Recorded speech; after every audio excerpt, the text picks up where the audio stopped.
A couple of weeks ago, we received a check in the mail from the estate of a gentleman by the name of Hake. And I'm confident that in the current day at Boise Bible College, there aren't 5 people who have a clue who Hake is. Hake was the minister of Gooding First Christian Church from 1963 to 1991, 28 years. Succeeded, after he finished up and retired there, Andy Morris served there for 27 years, just left that ministry last year, about the same time that Hake passed away. Hake had a daughter named Kimberly, came to BBC. Kimberly had a daughter named Candace, came to BBC. Candace married Zach Lewis, and just recently wrapped it up, but Zach was the executive director for one of the youth organizations in Central Oregon. 28-year ministry. Now, if he had written that check and provided it to us a couple decades ago, people who knew who he was would have received it, and we would have made a big deal out of it, because it was a fine gift. And the question I want to ask is, does the fact that no one remembers his name, who he is, in any way diminish the gift that he gave? Carl Anderson was the academic dean who hired me. Became academic dean in the late 70s, was academic dean until 1994. I know that for a fact because I became the academic dean after he retired. BBC's only had 2 academic deans. He was the first one. He did the lion's share of the work to get BBC accredited with what was then known as the American Association of Bible Colleges. Most of you have never heard of him. Means nothing. Does the fact that his name means nothing to you in any way diminish the service that he did at BBC? Well, that was 25 years ago. How about Dale Cornett? If you're a student at BBC right now,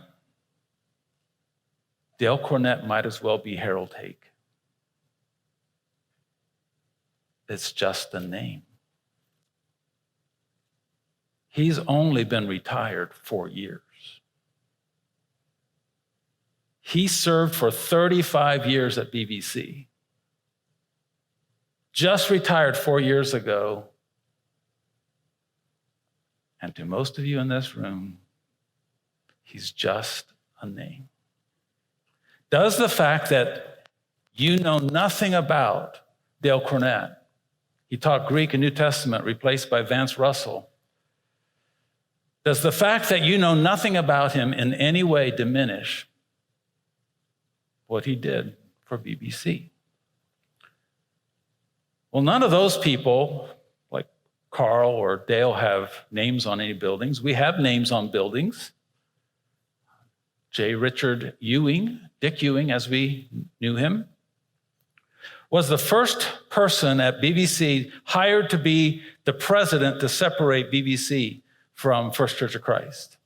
Prior to that, it had been all part of one organization. When he started, BBC's operating budget, I believe, was $30,000. In 15 years, he raised it to over $1 million. He helped legitimize BBC. He is the one who made us much more broadly known. He's the one who's the architect of our organizational documents. You could say that what BBC is today, the shape or the format of BBC, is largely shaped by the work of Dick Ewing. And his name is on the wall in the administration building. But to you, it's just a name. Does the fact that he is not familiar to you in any way diminish the service that he did to BBC? Kenneth Beckman, we have Beckman Preaching Hall. Kenneth Beckman basically was BBC from the late 40s until Dick became the president. And then after that, he taught until he was in his 90s.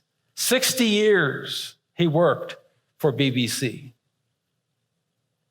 And some of our older faculty who took classes here, remember him well. They won't forget his lessons. But the average person sitting in this chapel right now, that name means nothing. It means nothing. Does the fact that you don't know Kenneth Beckman in any way diminish the work he did for BBC for 60 years? You're sitting in Charles A. Crane Chapel. You've walked past that sign I don't know how many times. If you're a student at BBC, I would be surprised if you even thought once, I wonder who Charles Crane is.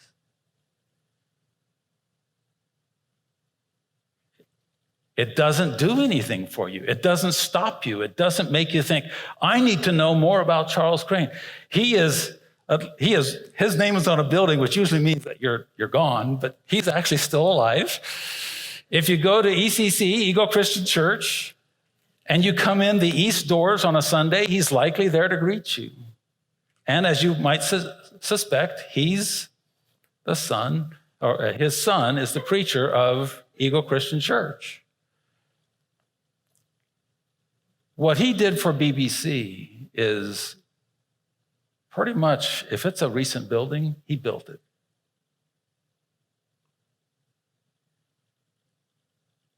But most of us have no concept, and you can walk right by him in the halls of Eagle Christian Church, and nothing registers because you don't know him. But does the fact that you don't know him in any way diminish what he did for BBC? I want to switch gears for a moment and take you back to the book of Judges. There are some judges you're familiar with. You'd probably be familiar with Gideon. Remember, he put out the fleece. He's the one who went up against the Midianites with only 300 soldiers. Early on, he tore down the altar to Baal. Well, what you may not know about him is that he had a lot of wives and concubines.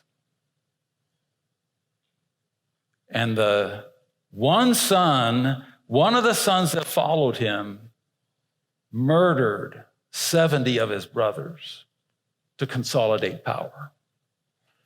Abimelech was a violent man. He burned 1,000 people to death. He was getting ready to burn another group of them to death when a lady saw an opportunity and threw a millstone from the top of the tower and pretty much killed him. He wasn't quite dead, and he begged for someone to finish him off so he wouldn't be killed by a woman. That's the story of him. Most of you know Samson. And you know the stories of Samson. You know the stories of him tying the tails of foxes together with a burning torch in the middle and lighting a bunch of fields on fire. You've heard the story of him killing a bunch of people, a bunch of men for their clothes. You've heard of him ripping off the gates of Gaza and hauling the gates away. Do you know that every single one of those stories is predicated by an act of fleshly, selfish, self-centered sin?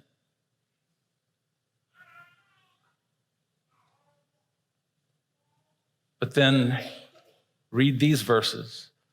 Now, after Abimelech died, Tola arose to save Israel. He saved Israel. He lived in Shamir in the hill country of Ephraim. He judged Israel 23 years, then he died and was buried. You know that Samson hauled off gates. You know that Samson burned down a bunch of fields. Tola. It's just a name. Just a name. 23 years, and there's nothing recorded. He's just a name.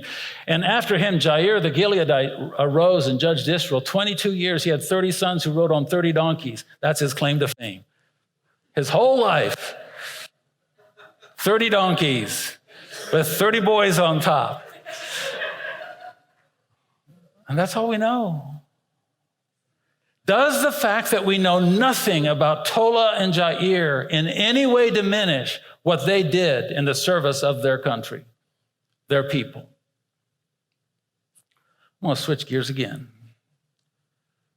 May 29, 1956, after 20 years of concerted effort, it's passé now because it seems like everybody who's got a little bit of money is climbing Everest. But for 20 years, it was a huge puzzle and a problem to try to figure out how to get to the top of that mountain. This is before GPS. This is when they surveyed the mountains by walking around it, trying to find a path up to this mountain. And finally, in 1959, the Royal Geographical Society and the Alpine Club pulled their resources together. The Swiss, the year before, had made an attempt to get to the summit, had not succeeded, and they put a Herculean effort into getting up on top of that mountain. And they succeeded. And Edmund Hillary, this British alpinist, was the one who managed to get. There were 4 waves that were, I think, going to try to make the attempt. John Hunt was the original leader of the whole expedition. He went up the day before, didn't make it, and then Edmund Hillary made it to the top. But that picture is not of Edmund Hillary. That's Tenzing Norgay. He's the Sherpa. He's not one of the British. He's just there to help Edmund get to the top. And it's kind of interesting because Edmund Hillary took the picture of Tenzing, and then Tenzing said, "Let me take yours." Edmund refused.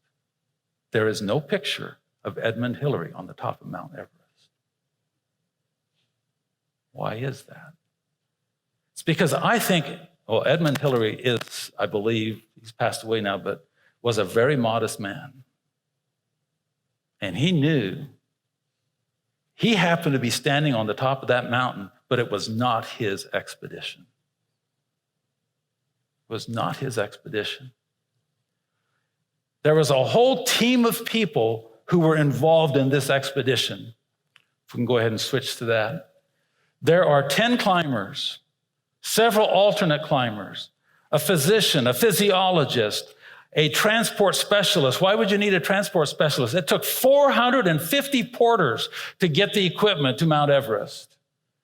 20 Sherpas. The Sherpa's job was just simply basically between base camp and 26,000 feet. These Sherpas climbed up to the top of, not the top of Mount Everest, but all the way up past 26,000 feet. They were climbing across ladders strung over crevasses with their crampons on, carrying 50 pounds of weight. They're all part of the team. And you look at all of those individuals there, they're all basically faceless individuals. Only 2 people you might have any clue of, and that would be Edmund Hillary and Tenzing Norgay. On the far right, on the very back, Griffith Pugh, I believe is his name. He's the physiologist. Means nothing. Well, he was the guy who designed the equipment to get them up there. If you like your North Face down jacket, if you happen to like the synthetic fabric of modern tents, if you like modern alpine stoves, he's the one who figured all that stuff out. A good part of it. He's just part of the team. Not a single person in this picture owned that expedition. They were all selected to be a part of the mission. They were set apart. Out of all the Sherpas, they got down to 20. And of those 20, they chose 6. And those 6 were chosen to accompany every attempt to get to the top. And that's how come Tenzing Norgay and Edmund Hillary ended up on the top. But if you go back to that picture of Tenzing Norgay, there's not a single thing. Maybe the ice axe was his. There's not a single thing in that picture that is owned by Tenzing. The boots are the British. The parka owned by the British, his goggles, the oxygen tanks, the mask, everything he has on there is owned by the British because it's not his expedition. He was just chosen to be the one to help Edmund get to the top. And so if you look at the anonymous group of people, he's basically the guy who ended up with a name on a building. His name got put on a building. But if you go to the next picture again and see this group, does the fact that you can choose, just look at any one of the Sherpas crouched in the front, just pick one. Does the fact that you have no clue what his name is in any way diminish the Herculean effort that person went through to make this event a success? Does the fact that you don't know who he is, does that change anything about his engagement and involvement in the mission of getting to the top of Everest? So ultimately, what it comes down to, what this message is really all about, is most of us are going to be in ministry of one form or another. We've been called out. And the likelihood is very strong that you will never be remembered. That what you did and all the work that you go through and all the effort and the tears and the struggles, it will be forgotten. Are you okay with that? And before you completely answer that question, it raises the question of why are you doing what you are doing? Think about it. If you are called out, it means someone is doing the calling. And that someone is expecting something from you. Does the fact that you are remembered or not remembered have any bearing on who called you out and what he called you to do? And this is, for me, a very personal thing because I'm 64, pushing 65.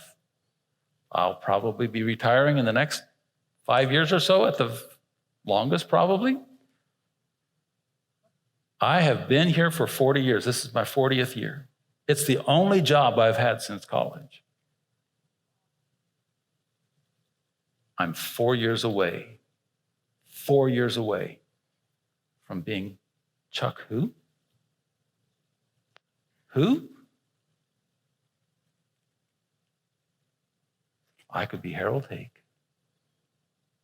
I could be Carl Anderson. And if I retired today, in 4 years, this room would be filled with people who have no clue who I am. Does that matter? I haven't told you much about the people's names on the walls. I've given you just a little tiny bit. Because what I really want you to do when you see those names is to ask yourself the question: if nobody remembers what I do, does that matter? Does that matter? And the answer to that question really revolves around whether you are called out or not.